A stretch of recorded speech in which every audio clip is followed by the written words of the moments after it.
A very warm welcome. You're joining us at Hyde Park on AdaDerana 24. And tonight we will be talking about Indo-Lanka relations. Sri Lanka's position in the region, how Sri Lanka can leverage our geographic location and our closest neighbour, India's influence, to look for growth, development and integration with the rest of the region and look for a way out of this crisis. But tonight, I'm seated at a different location, of course, with the Ambassador Shyam Saran, former Foreign Secretary of India, who's visiting Sri Lanka. A very warm welcome to you. Thank you. Ayubowan to you. Thank you. Thank you. Ambassador Shyam Saran, Foreign Secretary of India between 2004 and 2006, and later Chief Negotiator for Climate Change for the Prime Minister of India and Special Envoy for Nuclear Affairs and Climate Change. But what interests me, Ambassador Saran, is that you've authored 2 books. Yeah. Not because you authored 2 books, but the books are on how India sees the world, published in 2017, and how China sees India and the rest of the world. Let's start off with how India sees Sri Lanka. Well, you know, the relationship between India and Sri Lanka is in fact the stuff of legend. Goes back more than 2,500 years ago. During the time of King Ashoka, his daughter coming to Sri Lanka, the first sapling of the Bodhi tree being in fact planted here in Sri Lanka. If you look at our languages, if you look at the scripts, there is so much of an affinity between the 2 countries. So it would be fair to say that India-Sri Lanka relations have a certain special characteristic which may not be the same with many other countries. I don't know about Sri Lanka's sentiments towards India, but India's sentiment towards Sri Lanka has always been one of very strong affinity. And in more recent times, there has also been very intimate relations between our leaders, Bandaranaike, Nehru, Mrs. Indira Gandhi, Sirimavo Bandaranaike. So there is a history of very, very close relationship. Naturally, between countries, there may always be issues which emerge. There has been the issue of Tamil question. Sometimes there are issues relating to fisheries. So these issues are there. But I think it would be fair to say that by and large, my sense is, if we look at a longer perspective, that actually we have managed this relationship quite well. And today, I think the future, I look at it with tremendous optimism, because there may have been a time in the recent past where perhaps there seemed to be some distance between the 2 countries. But I would say that, the Indian response to the economic crisis in Sri Lanka, the fact that India was able to some extent, assist Sri Lanka during this particular period through economic assistance, through assistance for, the diesel and fuel and fertilizers. This, I think, also has to some extent changed the popular sentiment in Sri Lanka in a more positive direction. And that gives me the sense that perhaps there is a more congenial atmosphere for taking our relationship forward.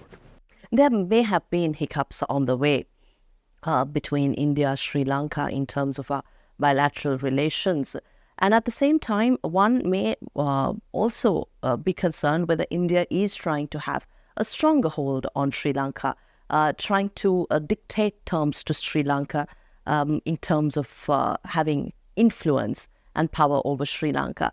How do you observe this? I do not regard this as somewhat, strange that being a smaller country faced with a very large power next door, that there are always apprehensions among smaller neighbors of India that, this huge, country next door would in fact exercise greater influence, pressure on the countries, that it will not necessarily take into account the interests of these countries in the relationship that we establish. So I take that as quite normal. That we are faced with this kind of a sentiment. I think that points to the need for India to engage in a diplomacy of reassurance wherever such concerns arise, but at the same time also try and leverage the fact that India as a huge economy. Today, it's the fifth largest economy in the world. It is likely to become the third largest economy in the world in the next few years. Now, this can be a real engine of growth for our region, and Sri Lanka included. If you hitch yourself to this rising, economic power in the region, this will also lift Sri Lanka's economy. So I think the trick lies in looking at India not so much as a threat, but looking at India as an opportunity. This doesn't mean that India must not do what is necessary, as I said, to engage in our diplomacy of reassurance. I would say, as I just mentioned, that the conduct of India during a time of crisis in Sri Lanka, perhaps the kind of concerns that you are talking about perhaps have diminished somewhat. I do not see that kind of a fear or that kind of concern today in Sri Lanka as may have been the case some time ago. So it is I think a good moment to really look at what are the ways in which we can take our relationship. You mentioned the region, Ambassador Saran. With India's position, India's power in the region and the world, do you think India is genuinely interested and looking to collectively lift the rest of the region up, support the region, integrate and grow and benefit from India's power and influence? So, I have always said that India's role in the larger Asian region, India's role globally, these will be suboptimal unless we get our neighborhood right. Unless you can manage your periphery, unless you can ensure that this periphery is secure, is prosperous, only then will it be possible for you to really play that larger regional role, larger global role, which we aspire to as a very large economy and a rising power. So this is behind the concept of neighborhood first, that get your neighborhood right. Make certain that whatever leverage we have, we possess, it is for lifting the entire neighborhood along with India. Of course, India does have security concerns. Now, because India is the largest power in the region, I am not surprised that some of the smaller neighbors, Sri Lanka included, look to other major powers to see whether they can balance, India's overwhelming presence with, bringing in other major powers. Sri Lanka-China relations, for example, is one of the examples. Even some of the other countries look to their relationship with other major powers to see whether they can bring about a certain degree of balance of this, what is seen as a very overwhelming power of India. So that is par for the course. But I think what India is looking for is not to say, I will have a veto over your relations with other powers, but to basically request our neighbors to keep in their minds India's genuine security concerns. Because, the subcontinent in a sense is one security entity. It is very difficult to think in terms of India being secure if our neighborhood is not secure. But I would also say that it is difficult for our smaller neighbors to think in terms of their security if India is not secure. So there is a certain reciprocal advantage in being concerned about each other's security. And I think as long as that is something which is kept in mind, I see no reason why there should not be a good relationship between our neighbors and our country. And with respect to the presence of other countries, it is for you to judge whether or not, for example, the greater exposure to China has been to Sri Lanka's benefit, or it has not been to your benefit so much. Whether the relationship with India offers you more in terms of your economic aspirations, in terms of your future, than the relationship with China. That is for you to judge. But I would certainly say that there is far more to be gained by Sri Lanka in establishing a relationship of mutual trust and confidence and much stronger economic partnership between the two countries. Where can we take this economic partnership as we look at enhancing ties with India? We're looking at a comprehensive agreement in terms of trade, and you speak of how we can leverage this relationship, improve it to benefit out of this. What is the potential, Ambassador, in your observation? So I think you are right that while we may have a overall vision, how do we translate that into actual practical projects? So when your Prime Minister Dr. Vikram Singhe was in India in July, the two countries agreed to have a kind of a common vision for connectivity and for economic development, economic partnership.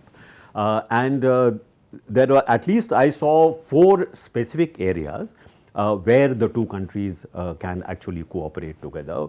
One is connectivity itself.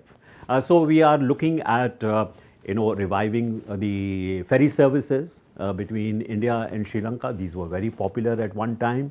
People used to go in the morning to see a movie in India and come back by evening.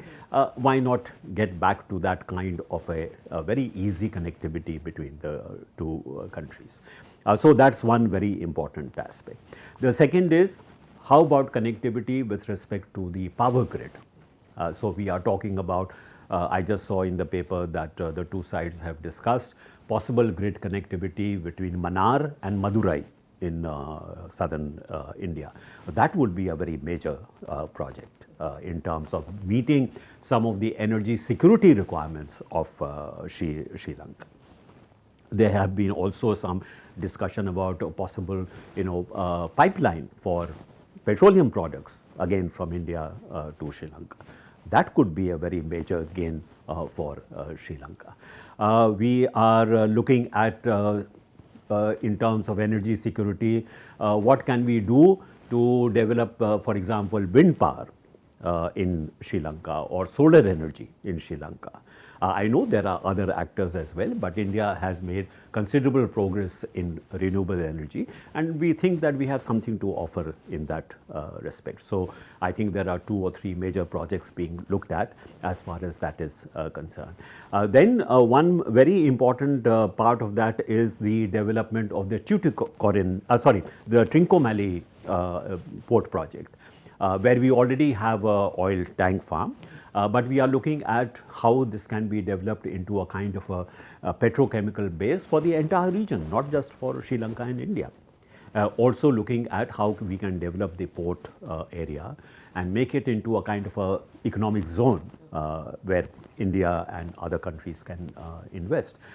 So I think with respect to this vision for the future of common prosperity, of comprehensive economic partnership, already some of the building blocks are being put in place, and I think the negotiations which have been going on for quite some time, graduating from the India-Sri Lanka Free Trade Agreement to a comprehensive economic partnership agreement, I think that these decisions will have a major and positive impact on that. Already Our bilateral trade is something like $6 billion.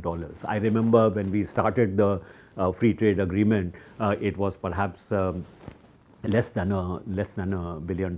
So we have made a very big progress in respect to trade, and even with respect to investment. You know, India is the second or the third largest investor in Sri Lanka. It is now today the largest source of tourists in Sri Lanka. And again, a very good decision has been taken by Sri Lanka, just I think in the last couple of days, to have no visa fee for travelers from India and a few other countries. That will really promote the tourist traffic between the two countries.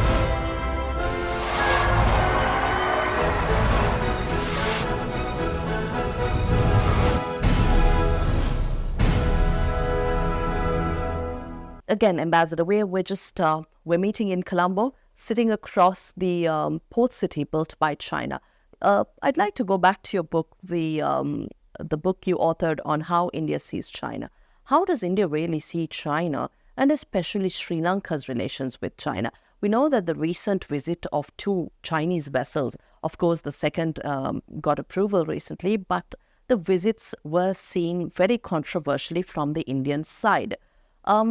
With that, and even investments that came into Sri Lanka, India had its own opinion, and there was much controversy built here in Sri Lanka. So let's just hear from you what your thoughts are. With respect to Chinese investments in Sri Lanka, how can India object to any investment that really adds to Sri Lanka's infrastructure, it adds to its economic prospect? We have no difficulty with that. But I think it is for Sri Lanka to judge whether that kind of a relationship is really serving Sri Lanka's interests. Take, for example, the Hambantota project in the south of Sri Lanka. I think it would be fair to say that it has proved not to be as much of a game changer for Sri Lanka as it was touted to be. And it has become a kind of a economic burden on Sri Lanka.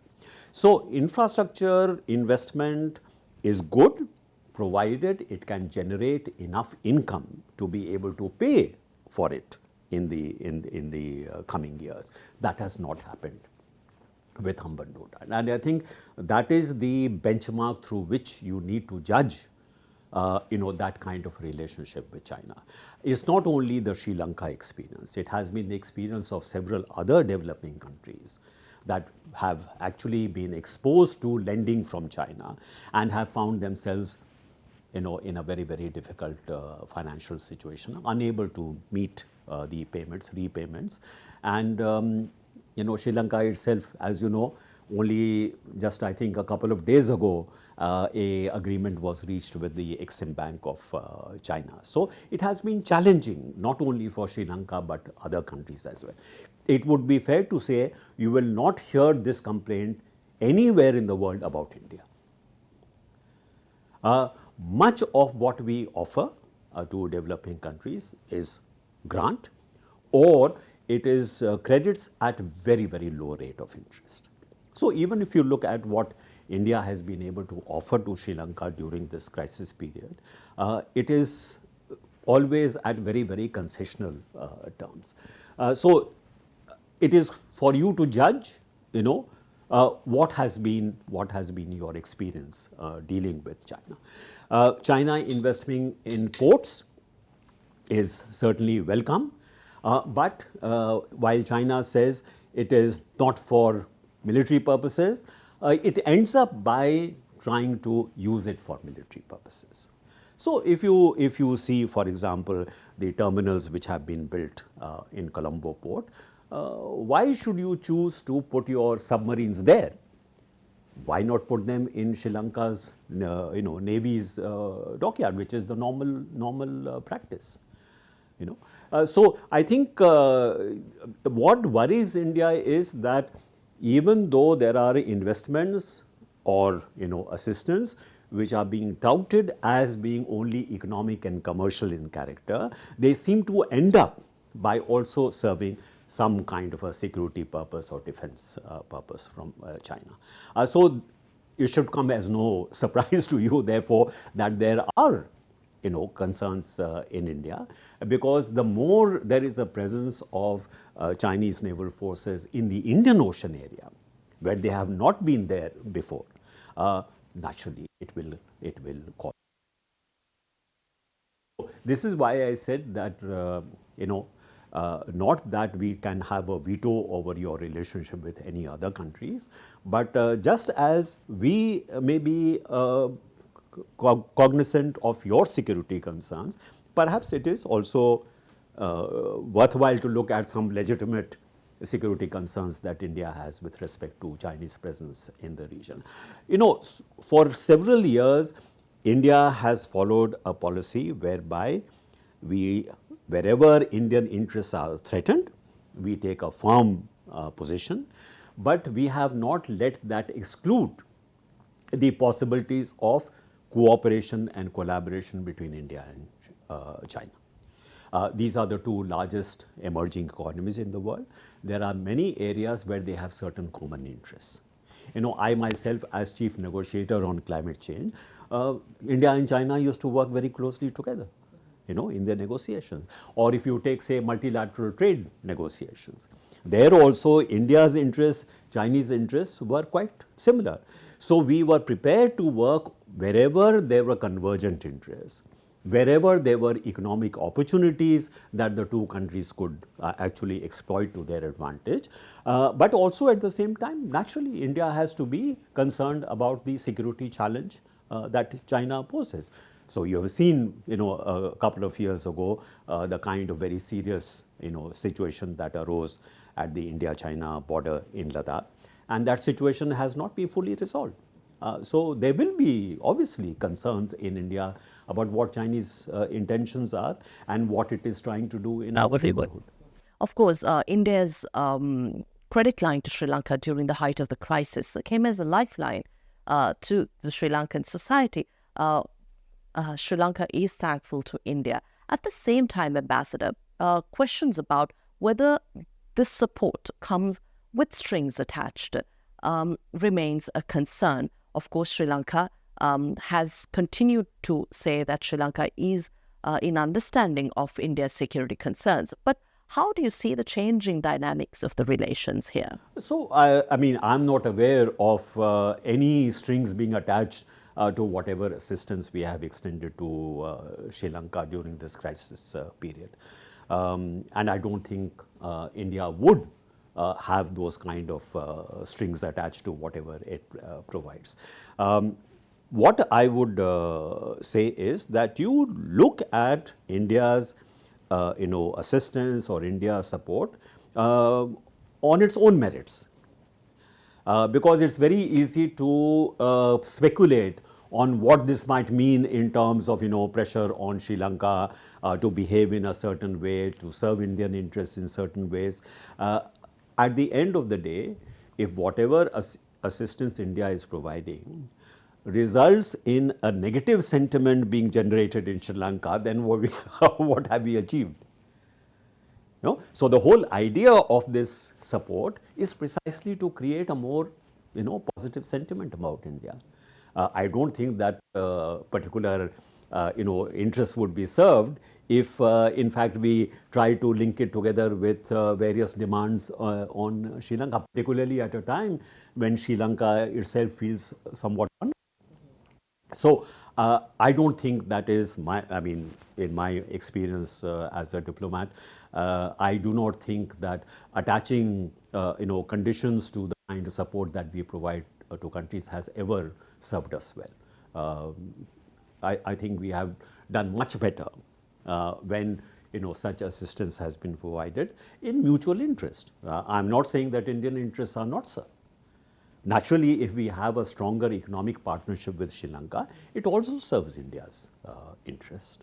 So whatever is of mutual benefit is something that certainly we would like to see, which is why I'm saying that while there is a short-term value to what we may have provided in terms of support, if that opens up the door for a longer term collaboration between our two countries, so much the better. You were Foreign Secretary between 2004 and 2006. Had you visited Sri Lanka Yes, at the yes, time? several times. Several times. And Yeah. take us through your the kind of diplomatic relations at the time. This was a very sensitive period as well. Of course, during war in Sri Lanka, but before Sri Lanka ended war in 2009. What was the situation on the diplomatic front at the time? Naturally that particular time, as you said, it was the civil war which was uppermost concern for both countries, and I think the effort at that particular point of time was to see how you know there could be a peaceful resolution to this civil war, keeping in mind the interests of Sri Lanka, of course, but also the Tamil population in the north and the east. During that time, we were also trying to see how we could meet some of the very urgent social and economic requirements of an area which was very much ravaged by the civil war.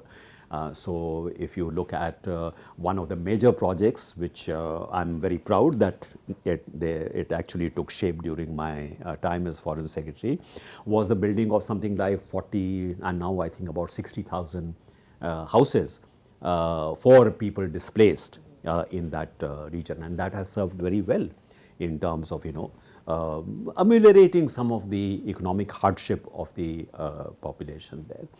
Also in terms of trying to revive some of the infrastructure which had been damaged in the north and the east, whether it is the railway line renovation or the Palali airport, major airport, but which was also very much ravaged because of the civil war, or the harbors which the ships had been sunk there, so they were no longer usable.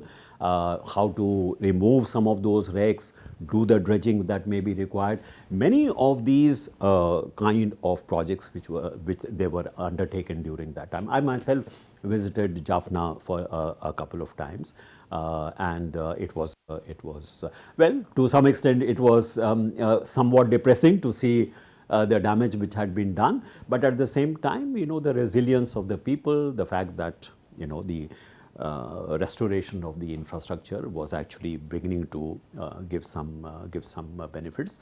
That was really what we were involved in, and yes, Hambantota was a project which came up during the time that I was Foreign Secretary, and our first concern was, is this going to be economically viable or not? So we did a feasibility study of this project, and we came to the conclusion that this would not generate enough returns to be able to pay for the amount of investment that would be made. So I had to convey this news to the leadership here, and yes, the leadership may not have been very happy at that time, but if you see in retrospect how that project has in fact turned out to be, maybe the stand taken by India at that time was also in Sri Lanka's interest, because it has not proved very feasible. So Hambantota was a project that India. Yes, it was under discussion between India and Sri Lanka, and we were prepared to look at it, but we were prepared to look at it only if it was economically viable. At that time, you see, there were already 2 additional terminals which were under construction in the Colombo port. So there was already excess capacity which was available in Colombo port itself. Now, to create additional capacity in a completely greenfield project, where you would not have the same kind of marine services or shipping services, banking, all the things which go with a modern port, all those would have to be created afresh. So it did not seem to us that for the foreseeable future such a project made much economic sense. And I think it would be fair to say that we have been proved right in that. Were there any during your time? What other projects was India working with? And how or were there any concerns in Sri Lanka's engagement with India? That's one question. And I know we're actually wrestling with time here. You have a few minutes to fly out from Sri Lanka. So thank you very much for your time. But can you also talk a little about Sri Lanka's war? How did India view the end of conflict and the period after, as we talk about accountability to the rest of the world, whether it's the UNHRC or other mechanisms as that? If you may respond to those two questions. Well, again, it should come as no surprise that the welfare of the common people caught in the crossfire during the Civil War, that would be a matter of concern in India. Don't forget that next door is Tamil Nadu, a state which 50 million people, where there have been very strong sort of sentiments with regard to the welfare of the Tamil population in Sri Lanka. So we have to walk a very, very careful line in terms of how we react to the events taking place in Sri Lanka. So even though ultimately the war was won by Sri Lankan forces, at the time that I was serving as Foreign Secretary, it was not very clear what could be the outcome of this civil war. And therefore, our effort was to try and see whether or not some kind of a peaceful resolution could be found, which would respond to the aspirations of the common people of this region for their, some sense of autonomy, that they would be treated as equal citizens of this country. That is where we were trying to, put in our effort. The 13th Amendment, this implementation. So that has been a long-term concern. To try and see how we can. This is why I mentioned the project for reconstruction of the houses, etc., for the ordinary Tamil population in the country. So at that time the situation was very different different from what it is today.